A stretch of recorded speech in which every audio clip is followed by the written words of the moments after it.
اردو صفحہ کو سبسکرائب کیجیے اور آنے والی ہر نئی ویڈیو کے لیے گھنٹی دبائیے۔ ہاں، کسی رہائشی کالونی کی کوٹھی ہے اور کالونی سے ہٹ کر بنی ہوئی ہے، خاور نے جواب دیا۔ پھر یہ ان کا سب ہیڈ کوارٹر ہے۔ تم باہر کا خیال رکھو، کسی بھی لمحے اس مارٹن کے ماتحت آ سکتے ہیں، صدیقی نے کہا۔ اب تم کیا کرنا چاہتے ہو؟ ہمیں یہاں سے فوراً نکل جانا چاہیے، خاور نے کہا۔ ان کے ساتھیوں کا خاتمہ بھی ضروری ہے، تم باہر جاؤ، ہم جلدی یہاں سے روانہ ہو جائیں گے، صدیقی نے کہا تو خاور سر ہلاتا ہوا باہر چلا گیا۔ صدیقی نے رسیاں اٹھا کر ان رسیوں کی مدد سے ڈگارا کو کرسی پر باندھ دیا۔ اس کے بعد اس نے مارٹن کو اٹھایا اور اسے بھی ایک اور کرسی پر ڈال کر اس نے رسیوں سے باندھ دیا۔ اس کے بعد اس نے ڈگارا کا ناک اور منہ دونوں ہاتھوں سے بند کر کے اسے ہوش میں لے آیا۔ تم کیسے آزاد ہو گئے؟ یہ سب کیسے ہوا؟ وہ کرسٹینا، اوہ کیا وہ ہلاک ہو گئی؟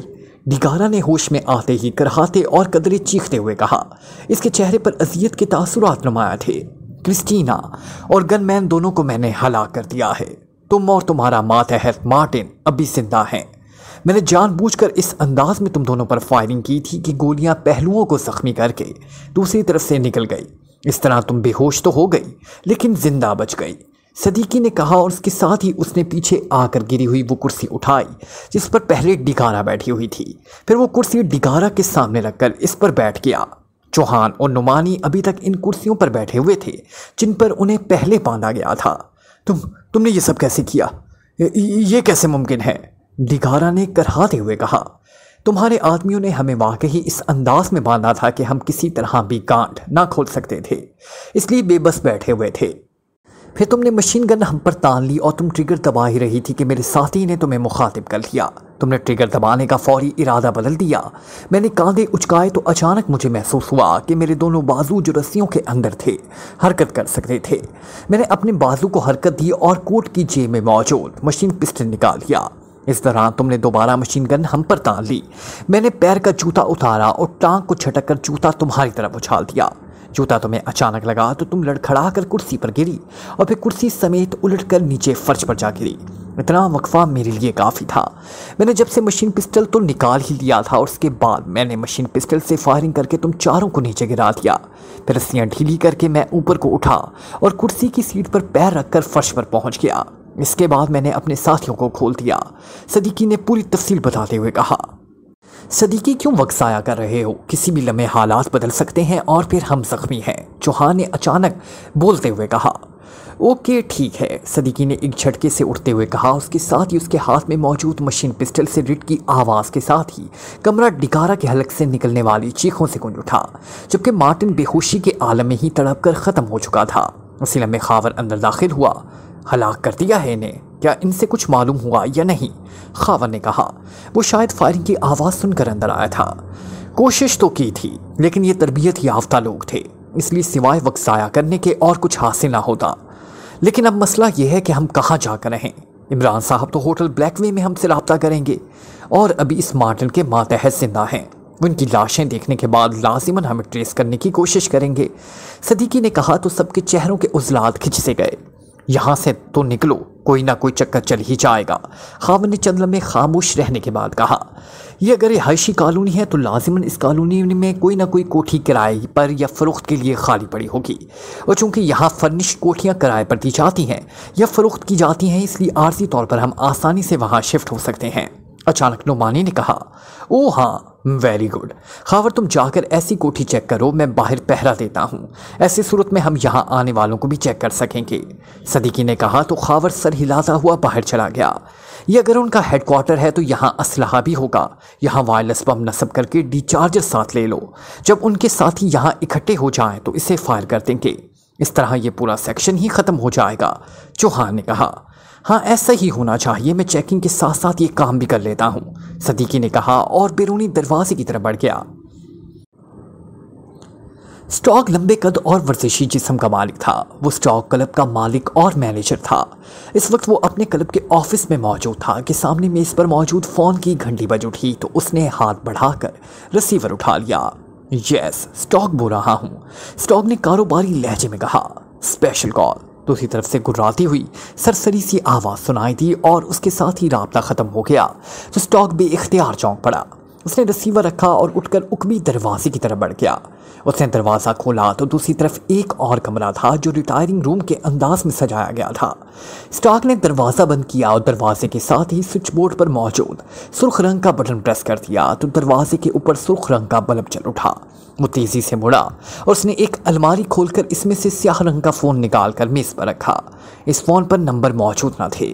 اس نے اس کو فون پلگ کے ساتھ منسلک کیا اور پھر ریسیور اٹھا کر اس نے ٹون آنے کا اطمینان کیا اور ریسیور رکھ کر وہ کرسی پر بیٹھ گیا۔ اسٹارک طویل عرصے تک ایکریمیا کی مختلف سیکرٹ ایجنسیوں میں کام کرتا رہا تھا اور وہ خاصا معروف سیکرٹ ایجنٹ تھا۔ پھر وہ بلیک تھنڈر کے ساتھ اٹیچ ہو گیا۔ اس نے ملازمت چھوڑ دی اور کرامبی میں آ کر اس نے اپنا کلب کھول لیا۔ اسٹارک اس پورے علاقے میں بلیک تھنڈر کے لیے خصوصی مشنز پر کام کرنے والا ایجنٹ تھا۔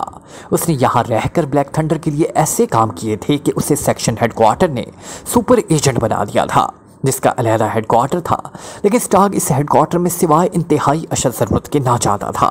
وہاں کا انچارج اس کا ماتحت نائف تھا۔ اس کے سیکشن میں نائف سمیت 4 افراد تھے، لیکن یہ سب کے سب انتہائی مچے ہوئے اور تربیت یافتہ لوگ تھے۔ وہ بیٹھا یہی سوچ رہا تھا کہ اس بار اس کسی میں کون سا مشن لگایا جاتا ہے کہ فون کی گھنٹی بج اٹھی تو اسٹارک نے ہاتھ بڑھا کر ریسیور اٹھا لیا۔ اسٹارک بول رہا ہوں، اسٹارک نے موتبانہ لہجے میں کہا۔ تو ڈیگارا اور اس کے سیکشن کے بارے میں جانتے ہو؟ دوسری طرف سے سرد لہجے میں کہا گیا۔ یس سر، اچھی طرح جانتا ہوں، اسٹارک نے چونک کر کہا۔ پاکیشیا سیکرٹ سروس کے 4 آدمی کران سے کرامبی پہنچے ہیں۔ میں نے ڈیگارا کو انہیں ہلاک کرنے کا مشن دیا تھا۔ ان کے کاغذات اور تصویریں بھی کرسٹینا کے ذریعے اس تک پہنچا دی گئی تھی، لیکن اب نہ ہی ڈیگارا کال اٹینڈ کر رہی ہے اور نہ کرسٹینا۔ ان کے ماتحت گروپ سے بھی رابطہ نہیں ہو سکا، اس لیے تم ان کے بارے میں معلوم کرو۔ 2 گھنٹے بعد دوبارہ تمہیں کال کیا جائے گا، سیکشن چیف نے سخت اور سرد لہجے میں کہا۔ اس کے ساتھ ہی رابطہ ختم ہو گیا تو اسٹارک نے ریسیور رکھ دیا اور پھر اٹھ کر وہ دروازے کی طرف بڑھ گیا۔ اس نے سوئچ بورڈ پر موجود سرخ رنگ کا بٹن آف کیا تو دروازے پر چلنے والا بلب بجھ گیا۔ اسٹارک نے دروازہ کھولا اور اپنے آفس میں آ کر اپنی مخصوص ریوالونگ چیئر پر بیٹھ گیا۔ اس نے فون کا ریسیور اٹھایا اور تیزی سے نمبر پریس کرنے شروع کر دیے۔ یس، نائف بول رہا ہوں۔ دوسری طرف سے اس کے نمبر 2 نائف کی آواز سنائی تھی۔ اسٹارک بول رہا ہوں، اسٹارک نے سخت لہجے میں کہا۔ یس باس، دوسری طرف سے بولنے والے کا لہجہ یکلخت موتبانہ ہو گیا۔ ڈیگارا کا ہیڈ کوارٹر اور سب ہیڈ کوارٹر تم نے دیکھا ہوا ہے، اسٹارک نے کہا۔ یس باس، دوسری طرف سے جواب دیا گیا۔ سیکشن چیف نے ڈیگارا کو 4 ایجنٹوں کے خاتمے کا مشن دیا تھا، لیکن اب سیکشن چیف کا نہ ہی ڈیگارا سے رابطہ ہو رہا ہے اور نہ ہی اس کے ماتحت کرسٹینا سے۔ تم آدمی بھیج کر معلوم کراؤ کہ وہاں کیا ہوا ہے اور پھر 2 گھنٹے کے اندر اندر مجھے مکمل رپورٹ مل جانی چاہیے، اسٹارک نے تیز لہجے میں کہا۔ یس باس، میں ابھی معلوم کراتا ہوں، دوسری طرف سے کہا گیا تو اسٹارک نے ریسیور رکھ دیا۔ اس نے یہاں کلب میں اپنا آفس ضرور بنایا تھا، لیکن تمام کاروباری کام اس کے اسسٹنٹ مینیجرز کرتے تھے۔ اس تک معاملات اس وقت پہنچے تھے جب کوئی خاصا مسئلہ ہو، ورنہ وہ یہاں ہی کام کرتا رہتا تھا۔ یہی وجہ تھی کہ اب تک اس سے نہ ہی کوئی کال کی گئی تھی اور نہ ہی کوئی آدمی اس کے آفس میں آیا تھا۔ پاکیشیا سیکرٹ سروس کے افراد، یقیناً ان میں عمران بھی ہوگا۔ سیکشن چیف کو مجھے اطلاع دینی چاہیے تھی۔ ڈیگارا اور کرسٹینا لاکھ صحیح۔ بہرحال پاکیشیا سیکرٹ سروس اور خاص طور پر عمران ان کے بس کا لوگ نہیں، اسٹارک نے خود کلامی کے انداز میں بڑبڑاتے ہوئے کہا۔ پھر ایک طرف رکھی ہوئی فائل اٹھا کر اس نے سامنے رکھی اور اسے کھول کر پڑھنے میں مصروف ہو گیا۔ پھر اس نے ابھی فائل ختم ہی کی تھی کہ فون کی گھنٹی بج اٹھی اور اسٹارک نے ہاتھ بڑھا کر ریسیور اٹھا لیا۔ یس، اسٹارک بول رہا ہوں، اسٹارک نے کہا۔ نائف بول رہا ہوں باس، دوسری طرف سے نائف کی آواز سنائی دی۔ کیا رپورٹ ہے؟ اسٹارک نے ہونٹ بھینچتے ہوئے پوچھا۔ اسے نائف کے لہجے سے ہی محسوس ہو گیا تھا کہ رپورٹ اچھی نہیں۔ باس، ڈیگارا گروپ کا ہیڈ کوارٹر تو درست حالت میں ہے، لیکن وہ خالی ہے، وہاں کوئی آدمی نہیں۔ اس کے بعد جب سب ہیڈ کوارٹر کو چیک کرایا گیا تو اطلاع ملی کہ 1 گھنٹہ پہلے سب ہیڈ کوارٹر خوفناک دھماکوں سے مکمل تباہ ہو گیا۔ پولیس اور فائر بریگیڈ وہاں پہنچ چکی تھی اور ابھی رپورٹ ملی ہے کہ سب ہیڈ کوارٹر کے ملبے سے ڈیگارا، کرسٹینا اور مارٹن اور اس کے 8 ماتحتوں کے جسم کے جلے ہوئے ٹکڑے ملے ہیں۔ اور باس، یہ اطلاع بھی ملی ہے کہ ڈیگارا، کرسٹینا، مارٹن اور اس کے 1 ماتحت کو گولیاں مار کر ہلاک کیا گیا ہے، جبکہ باقی 7 افراد اس دھماکے سے ہلاک ہوئے ہیں کیونکہ ان کے جسموں سے گولیاں یا ان کے زخموں کے نشانات نہیں ملے، نائف نے رپورٹ دیتے ہوئے کہا۔ ویری بیڈ، اس کا مطلب ہے کہ ڈیگارا اور اس کا پورا سیکشن ہی ختم کر دیا گیا،